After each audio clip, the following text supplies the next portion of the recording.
మీద మాట్లాడుతూ తెలంగాణ ఫార్మేషన్ డేకి సంబంధించి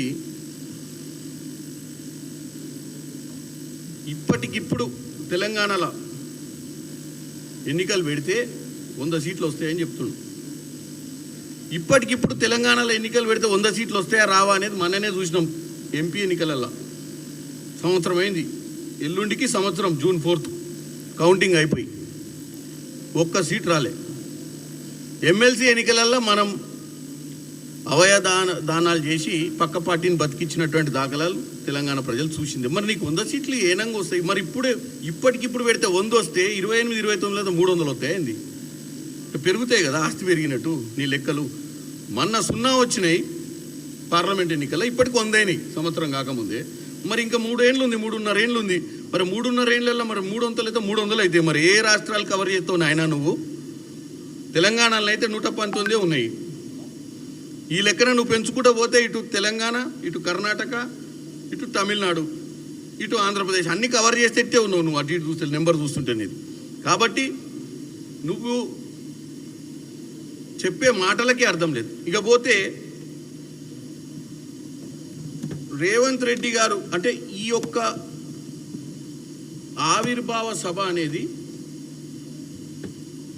బీఆర్ఎస్ వల్లనే ఇలా రేవంత్ రెడ్డి గారు అక్కడ మాట్లాడేటువంటి అర్హత కలిగిందంటారు. అంటే నీ ఉద్దేశం ఏంది? ఇవాళ ముఖ్యమంత్రిగా తెలంగాణకు రేవంత్ రెడ్డి గారు ఆవిర్భావ సభలో మాట్లాడేటువంటి హోదా మీ వల్ల వచ్చిందని చెప్పడానికి మీకు ఏమైనా సిగ్గుండాలి. తెలంగాణ ఇచ్చింది కాంగ్రెస్ పార్టీ, ఇచ్చిన 10 ఏళ్ళ తర్వాత ఈరోజు తెచ్చుకుంది ఇచ్చింది మేము. మధ్యన మీరు గొప్పలు చెప్పుకుంటారు, తెలంగాణ మా వల్లనే వచ్చింది, మేమే తెలంగాణను తెచ్చుకోనిక మీ దగ్గర ఏముంది? అయ్యాలా సెంట్రల్లో ఏమన్నా మీకు అధికారం ఉందా? లేకపోతే రాష్ట్రంలోనే మీరేమన్నా కూర్చొని 4 గోడల మధ్యన కూర్చొని తెలంగాణను మీరు తెచ్చుకుర్రా పార్లమెంటుకు సంబంధం లేకుండా?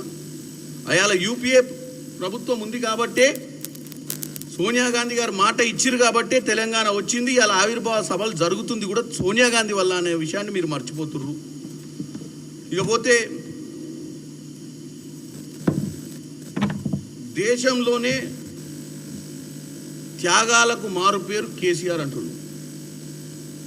దేనికి త్యాగాలు చేసినావు కేసీఆర్ గారు చెప్పాలి, లేకపోతే వాళ్ళ అల్లుడు హరీష్ రావు చెప్పాలి ఈ మాట అన్నది.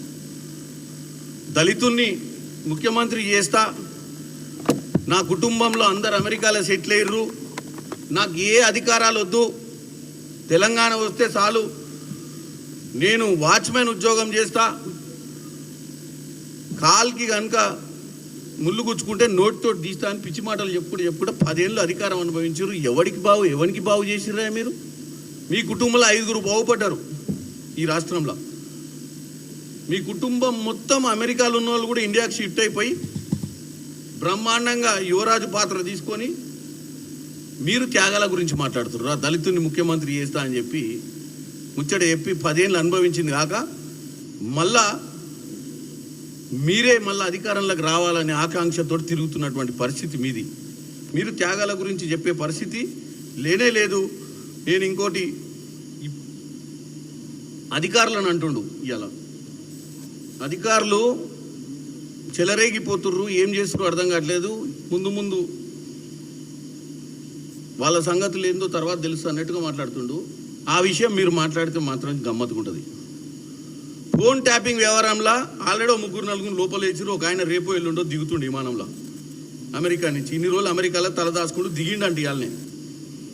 మరి ఒక పక్క టీవీలో చూపిస్తూనే ఎవరు మన భాగవతం, ఫోన్ ట్యాపింగ్ భాగవతంలో మనం ఎట్లా అధికారాన్ని దుర్వినియోగం చేసిందో ఈ భారతదేశంలో కాదు, రష్యా, అమెరికా, ఇంకేదైనా గూఢాచార్య దేశాలు ఉన్నా కానీ ఇంత సాఫ్ట్వేర్ ఇంత టెక్నాలజీ వాడి ఉండరు మీరు వాడినట్టు. కాబట్టి